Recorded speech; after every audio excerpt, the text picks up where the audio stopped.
मुंबईतलं आझाद मैदान म्हणायला हे मैदान अनेक आंदोलनं आणि भाषणांनी गाजलं। मध्ये मनोज जरांगे पाटलांनी मुंबईकडे जाणारा मोर्चा काढला, त्यावेळी सगळ्यात जास्त चर्चेतलं नाव आझाद मैदानाचं होतं। पण याच आझाद मैदानावर एका बाजूला मुंबईतली क्रिकेटसाठी येडी असणारी अनेक पोरं क्रिकेटचा सराव करत असतात। या पोरांना क्रिकेटचे धडे देणारा एक माणूस, ज्याचं नाव नौशाद खान। नौशाद खान हे मुंबई क्रिकेट कोचिंग मधलं मोठं नाव। त्यांच्या हाताखाली आजवर अनेक राष्ट्रीय आंतरराष्ट्रीय खेळाडू तयार झाले। पण आजची स्टोरी नौशाद खान यांची नाही, तर त्यांच्या 26 वर्षांच्या पोराची आहे। नमस्कार, मी प्रणव ढमाले, तुम्ही पाहताय फॉर द पीपल न्यूज। आधी सांगितल्याप्रमाणे नौशाद खान स्वतः क्रिकेट कोचिंग चालवतात। त्यांच्या माचो क्रिकेट अकॅडमीमध्ये अनेक क्रिकेटर घडले, त्यातील एक त्यांचाच विद्यार्थी म्हणजे त्यांचा मुलगा सरफराज खान। आता सरफराज खान हे नाव तुम्हाला माहिती नसेल तर एकतर तुम्ही सध्या सुरू असलेली भारत विरुद्ध इंग्लंड कसोटी मॅच पाहिली नसेल, किंवा तुम्हाला क्रिकेटच्या खेळात अजिबात रस नसेल। ते जाऊ देत, आता पुन्हा स्टोरीवर येऊ। मुंबईच्या आझाद मैदानावर क्रिकेटचं वेड जोपासणारं विशीतलं पोरगं म्हणजे सरफराज खान। वडील स्वतः क्रिकेट कोच असल्यामुळं प्रोसेस फॉलो करणं आणि सातत्यानं सराव करणं ही सरफराजची सवय बनली।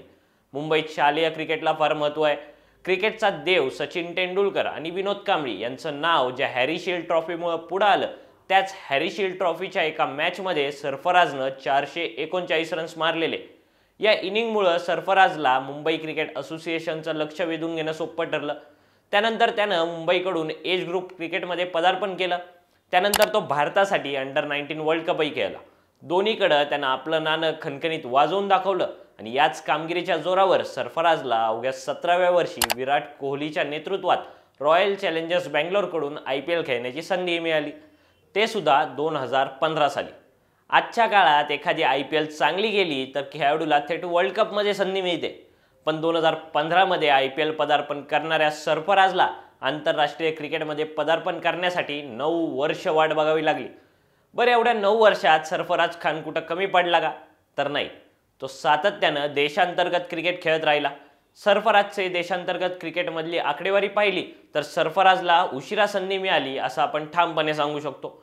सरफराज खाननं त्याच्या करिअरमध्ये एकूण 45 फर्स्ट क्लास क्रिकेटचे सामने खेळलेत। यामध्ये त्यानं 66 इनिंग्समध्ये 14 सेंचुरी आणि 11 हाफ सेंचुरी लगावल्यात। इतकंच नाही तर 69.85च्या ॲव्हरेजनं सरफराजनं तब्बल 3912 धावा आपल्या नावापुढं कोरल्यात। असाच काहीसा आलेख त्याचा लिस्ट ए आणि T20 क्रिकेटमध्येही दिसतो। मात्र गेल्या काही वर्षात टीम इंडियामध्ये असलेल्या राजकारणाचा फटका सरफराज खानला बसल्याचं पाहायला मिळतं। क्रिकेटमध्ये लॉबीचं राजकारण चालतं असं वारंवार सांगण्यात येतं। सरफराज मुंबईचा, त्याच्याच शहरातील रोहित शर्मा, श्रेयस अय्यर, सूर्यकुमार यादव, अजिंक्य रहाणे, शार्दुल ठाकूर यासारखे काही खेळाडू गेल्या 9 वर्षात भारतीय क्रिकेटचे स्टार राहिलेत। त्यामुळेच सरफराजला संधी मिळण्यास उशीर झाला असं अनेकांचं मत आहे। आता दुसरं कारण सांगता येतं ते म्हणजे सरफराजच्या मागं नसलेला बॅकअप। गेल्या काही वर्षात BCCIच्या खेळाडू निवड प्रक्रियेत कर्णधार हस्तक्षेप करत असल्याचं समोर येत असतं। मुळात संघाचा कर्णधार त्याच्या सोयीनुसार संघ निवडतो, यात वावगं काही नाही। मात्र सरफराज खान अशा कोणत्याही बड्या खेळाडूच्या किंवा भारताच्या आजी माजी कर्णधाराच्या जवळचा किंवा आवडता खेळाडू नाही। त्यामुळे साहजिकच त्याला संधी मिळायला उशीर झाला असं म्हणता येतं। बाकी काहीही असो, पण सातत्यानं दिवसाला नेट्समध्ये 600 ते 700 बॉल्स खेळणाऱ्या, वयाच्या 17व्या वर्षी IPL पदार्पण करूनही 9 वर्ष आंतरराष्ट्रीय क्रिकेट पदार्पणाची वाट बघणाऱ्या, फर्स्ट क्लास क्रिकेटमध्ये सातत्यानं भारी परफॉर्मन्स देणाऱ्या, अखेर टेस्ट कॅप मिळाल्यानंतर वडिलांना मिठी मारून आनंदानं डोळ्यातलं पाणी पुसणाऱ्या आणि पदार्पणाच्या सामन्यात खणखणीत अर्धशतक लगावत आपल्या कौशल्याची जाणीव करून देणाऱ्या सरफराज खानचं कौतुक करावं तेवढं कमी आहे।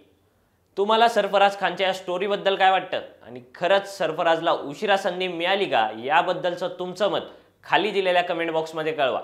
व्हिडिओ आवडला असेल तर लाईक करा आणि अशाच आणखी नवनवीन व्हिडिओजसाठी फॉर द पीपल न्यूजला सबस्क्राईब, लाईक आणि फॉलो करायला विसरू नका। धन्यवाद।